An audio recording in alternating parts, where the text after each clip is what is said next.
Will the next generation of engineers have to reinvent the wheel?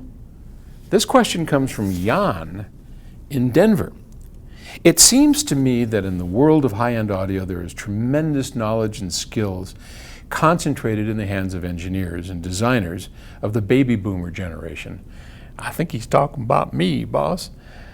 You grew up as You grew up as high-end audio was invented and made it what it is today. As your generation is starting to pass away, yes, do you think the knowledge is being sufficiently passed on and built upon to ensure a healthy future for this hobby? Is it being taught? Are books being written? Videos filmed? Is there even sufficient demand for such knowledge? And are you going to do something about it? Or is the next generation going to have to reinvent the wheel? A lot of us and guys, baby boomers born in the 40s and early 50s, are definitely dying off. There's no question about it. I mean, that's how the cycle of life works. Hell, I'm 70 years old. And I personally am doing my very best to ensure that once invented, the wheels continue to move on down to the next generations. We in particular hire young engineering people as long as we see that they have a passion in their souls for what we're doing, we snap them up as quick as we can. Darren Myers, who I'm encouraging to do his own video series. In fact, we're going to call it the Truth According to Darren, which I think is going to be great. And you know, he's on board, and he's a young guy, totally passionate, learning all about it. Bob Stather, who is our chief engineer. Now he's an old fart like me, but you know, he passes on his information. His son Brian is picking up on a lot of it. So here at PS Audio, we definitely do our best to get younger people involved in the industry, to bring fresh blood in, teach them the trade so that they understand what it's all about and why we do what we do, and mostly to listen, to be able to be comfortable to ignore some of the training that they got in school, which taught if you can't measure, it doesn't exist, which is an unfortunate thing for any school to teach. And some of the better, brightest schools around certainly are smart enough to know not to teach such poppycock. But of the ones that do, we have to beat that out of these people. It's like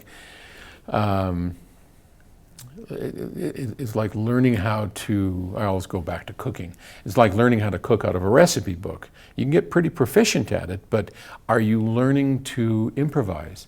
Are you learning to craft new? Are you actually learning the art of cooking, or are you learning the art of following instructions? So I would much rather hire a cook who had zero formal training, but he understood cooking. He knew down to its core what it's all about, how sweet and savory, how salty and acid and those things mix. And he intuitively knew this stuff down to his core because what? He tasted it, and he understands the science behind it. Well, the same thing here. If you understand fundamentally what we are doing, what we are attempting to do, and why we do those things, then you can apply the skills and knowledge that you have to build gorgeous sounding products. It's just kind of the way it works. I'll divert yet again for another thing. I'm not a math whiz by any stretch. And when my kids were learning calculus in high school or something, they had some kind of introductory class to calculus, they'd come to me with their homework and say, "Hey, Pop, you know, I don't get this thing in calculus." Well, I don't know calculus. I mean, I got as far as about algebra.